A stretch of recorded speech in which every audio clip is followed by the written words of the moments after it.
Uniform circular motion के questions हम लोग कर रहे थे। लास्ट लेक्चर में हमने 6 क्वेश्चन किए थे। नेक्स्ट क्वेश्चन है हमारा 7th number. The length of seconds hand in watch is 1 centimetre. ठीक है, और the change in velocity of its tip in 15 second. तो अच्छा क्वेश्चन है। Change in velocity v find करना है, तो v के लिए पहले तो फॉर्मूला ये देख लो कि क्या होता है। v इक्वल टू होता है omega by are.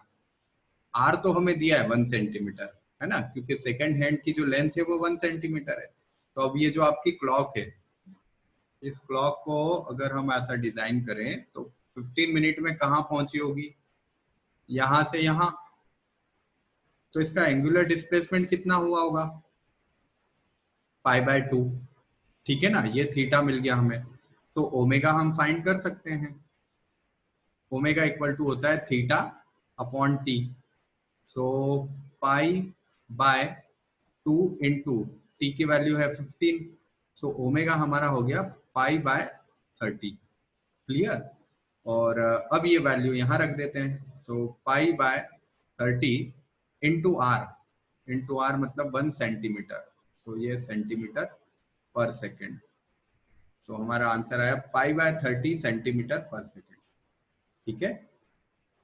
Next question है, a boy on cycle pedals around a circle of 20 metre radius. So R दिया है हमको 20 metre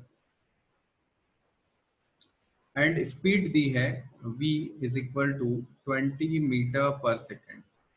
the combined mass of boy and cycle is 90 kg। मास दिया है 90 kg। The angle that the cycle makes with the vertical so that it may not fall। तो मैंने अभी आपको बताया था लास्ट जो हमने क्वेश्चन किए थे उसमें मैंने आपको बताया था कि जो स्पीड होती है, सेफ स्पीड किसी साइक्लिस्ट या बाइक राइडर के लिए टर्न पे, वो स्पीड होती है v safe is equal to under root R G tan theta. ठीक है। तो आपको सेफ स्पीड तो उसने दी है, कितनी दी है, 20।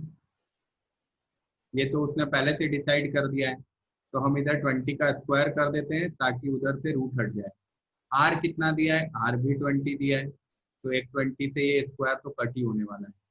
इंटू जी की वैल्यू हमें दी है 9.8 और 10 थीटा। तो 20/9.8 इज इक्वल टू 10 थीटा। तो यहाँ से आपको थीटा की वैल्यू मिल जाएगी। जब आप इसको डिवाइड करोगे तो ये कुछ 2.1 या जो भी आएगा, यहाँ से आपको थीटा की वैल्यू मिल जाएगी। तो आप इसमें से ऑप्शन चेक करके और थीटा की वैल्यू बना लीजिए। नेक्स्ट क्वेश्चन है 9 number. A body of mass 5 kg is moving on a circle of radius 1 meter, angular velocity is 2 radian per second, centripetal force कितना होगा। अच्छा क्वेश्चन है। सेंट्रीपिटल फोर्स के लिए हमारा फॉर्मूला क्या था, F C is equal to M V square upon R. But यहाँ रेडियस तो दी है लेकिन v नहीं दिया है, तो एंगुलर वेलोसिटी से v हम फाइंड कर सकते हैं। तो या तो वैसे फाइंड कर लें या फिर ये फॉर्मूला डायरेक्ट याद रख लें, एम ओमेगा स्क्वायर आर। तो बस सारी वैल्यूज रख दीजिए। 5 इंटू रेडियस है हमारी 1 इंटू ओमेगा जो दिया है हमें 2, तो 2 का स्क्वायर मतलब 4। तो ये हो जाएगा 20 न्यूटन। तो 20 Newton will be correct answer. Question number 10 है, radius of curved road on a national highway is r, width of road is rb, the outer edge of road is raised by h with respect to inner edge so that a car with velocity v can pass over it, the value of h।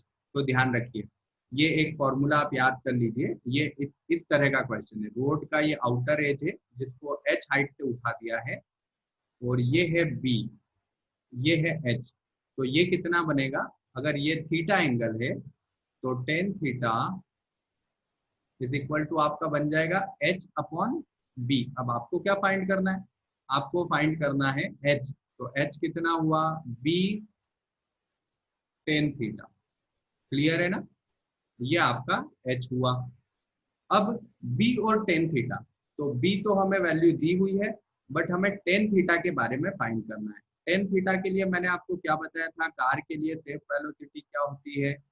Car के लिए safe velocity होती है under root R G tan theta. ठीक है ना? और ये capital R है, यहाँ पर ये कैपिटल आर है। तो टेन थीटा मिल जाएगा आपको, कितना मिल रहा है? V square upon R G is equal to tan theta. Clear? और इस केस में अगर आप टेन थीटा की वैल्यू यहाँ रख देंगे तो एच मिल जाएगा आपको। तो B V square upon R G, ये आपका एच हुआ। देखिए कहाँ आ रहा है? B V square upon R G. Option number first आपका करेक्ट है। किसी को कोई भी डाउट आ रहा है तो इससे रिलेटेड अगर कोई डाउट है तो मुझसे क्वेश्चन कर लीजिए। इस टॉपिक पे एक बार फिर से मैं कुछ फॉर्मूले बनाऊंगा, तब वहां पर इस टॉपिक को भी डिस्कस किया जाएगा। जो कर्व रोड पे कार या बाइक जो टर्न लेती है, इसके लिए कुछ फॉर्मूले हैं जो हम एनएलएम में पढ़ेंगे। मैंने बताया कि डायनामिक्स जो होगा, सर्कुलर डायनामिक्स, उसके अंदर हम लोग पढ़ेंगे, नॉन यूनिफॉर्म सर्कुलर मोशन के अंदर। ठीक है? तो वहां पर हम एक बार डिस्कस करेंगे, बट फिर भी किसी को डाउट है तो वो मुझे कमेंट कर सकते हैं। A mass of 2 kg, question number 11 है, is in a horizontal circle by means of a spring at an initial speed 5 revolution per minute। 5 revolution per minute ये क्या होता है इसको समझ लो। रिवॉल्यूशन पर मिनट का मतलब होता है, ये ओमेगा दिया है। ठीक है? Omega is equal to 5 revolution per minute, but हमें रिवॉल्यूशन पर सेकंड निकालना होता है। तो अगर आपको पर सेकंड में निकालना है तो क्या करना पड़ेगा? 5/60। तो 5 रिवॉल्यूशन। अच्छा, आपका आंसर वैसे रिवॉल्यूशन पर मिनट में ही है, तो आप चाहें तो इसको रख सकते हैं रिवॉल्यूशन पर मिनट में ही। तो 5 रिवॉल्यूशन पर मिनट ही रहने दीजिए। Initial 5 revolution per minute, keeping the radius constant, the tension in the spring is doubled। अब देखिए इस क्वेश्चन में भी वापस टेंशन आ गया है, तो एक काम करते हैं, हम ये टेंशन वाला क्वेश्चन कर ही लेते हैं ताकि वो हमारा पुराना क्वेश्चन भी बन जाए। तो देखिए टेंशन जो है वो क्या होता है? एक फिक्स पॉइंट की तरफ लगने वाला फोर्स होता है। तो ये फोर्स कहाँ से मिलेगा? सेंट्रीपिटल फोर्स से, एम ओमेगा स्क्वायर आर से। ठीक है? तो हमारा पहला वाला टेंशन हो गया टी, और दूसरा वाला टेंशन कितना हो गया? 2t। इसमें मास तो उतना ही है। पहला वाला ओमेगा हमारा ओमेगा हो गया, या ओमेगा 1 ले लेते हैं, और दूसरा वाला ओमेगा हमारा ओमेगा 2 हो गया। तो ओमेगा 2 का स्क्वायर एंड आर। अब इन्हें आप डिवाइड कर दीजिए, तो ओमेगा 1 और ओमेगा 2 का रिलेशन आ जाएगा। टी से टी कट हुआ, एम से एम कट हुआ, आर से आर कट हुआ। तो क्या आया? Omega 1 square upon omega 2 square equal to 1/2। इधर कितनी वैल्यू बची है? 1/2। ठीक है? तो इसे सॉल्व कर लेते हैं। ओमेगा 1 की वैल्यू कितनी है? Omega 2 square is equal to 2 into omega 1। Omega 1 कितना है? 5। 5 का स्क्वायर होगा 25। तो इट विल बी 50। सो अब इसका रूट निकाल लीजिए। तो omega 2 is equal to under root 50 revolution या आरपीएम। आंसर चेक कीजिए एक बार। अंडर रूट 50 की वैल्यू अगर आप निकालते हैं तो 5√2 आपको मिलेगा। 5√2, 5√2 ओमेगा आएगा। तो √2 की वैल्यू होती है 1.414। 5 इंटू 1.414। ठीक है? इसे सॉल्व करिए, देखिए कितनी वैल्यू आ रही है। 7 आरपीएम के अप्रोक्स आएगी। ठीक है? 1.414 से 7 आरपीएम के अप्रोक्स वैल्यू मिलेगी। नेक्स्ट क्वेश्चन है आपका 12 number. A spring breaks if its tension exceeds 10 newtons।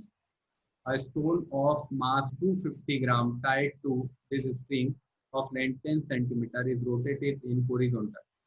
Circle the maximum angular velocity of rotation can be, same question, क्या कर दिया है, टेंशन को 10 न्यूटन से बढ़ा दिया है। तो पहले वाला टेंशन आप रख लीजिए टी, और दूसरा टेंशन रख लीजिए टी प्लस 10।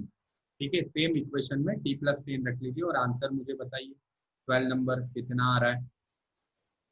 क्वेश्चन नंबर 13 देखिए, find the maximum velocity for skidding for a car moving on a circular track of 100 meter, the coefficient of friction between the tire।